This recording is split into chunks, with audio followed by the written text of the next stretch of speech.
And welcome back. Continuing our coverage of COVID-19's impacts in mid-Missouri. It's been nearly a week since the city of Columbia implemented a mask ordinance. To check in on that, we have the Assistant Director of the Columbia Boone County Health Department, Scott Clardy, joining us tonight. Scott, thanks for joining us again.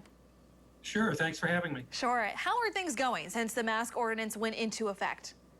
Well, you know, it's not going too bad. We've had 36 complaints that we have followed up on with different businesses and locations. And I really feel that with a city the size of Columbia, that's not too bad. Of course, that's 36 more than we would like to have, Sure. but that's not too bad. And, you know, it's involved doing some education with some of the businesses and helping them figure out ways that they can be more compliant. But we haven't had to issue any notices of violation or anything like that. People are trying to do the right thing. Sure. Can you elaborate a little bit more on some of those complaints? Were they customers calling in saying that people weren't wearing masks, or what did those, Yeah. So yes, most of them were customers who were calling in saying that they saw people, whether they be other customers or employees, not wearing masks. We had one person that I know of one example I know of where we actually had someone send us some pictures that were posted on social media.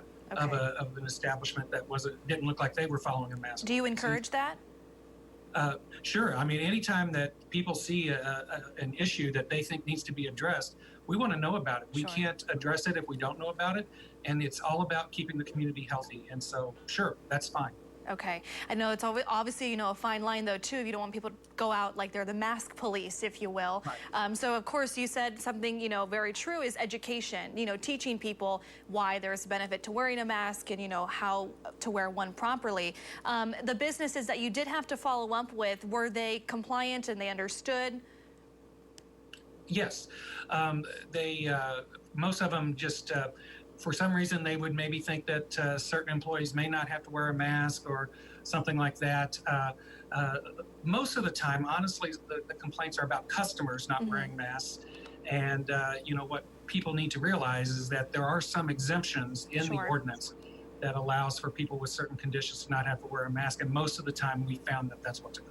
Okay. I know it's a little too soon to kind of tell if the mask ordinance is starting to slow the spread of COVID, but any insight on what that's doing to the numbers that we're seeing daily?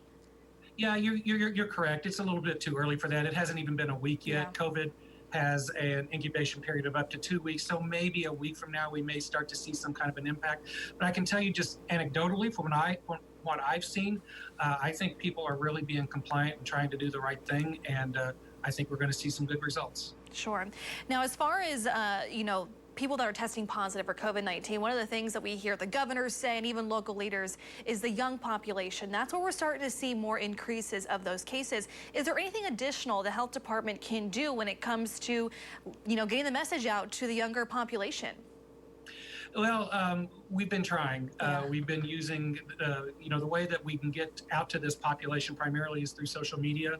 And so we've been using that to try to get the message out to them. Certainly, we've been getting the message out through people who are close contacts about what they can do and not do. We're going to be, I think, working some more with some of the establishments that college-age folks, frequent more often, and see what we can do to maybe help some with better social distancing at those facilities also. Okay, perfect. Scott, thanks for joining us tonight at 5. We'll see you back here at 6. Okay, thank you.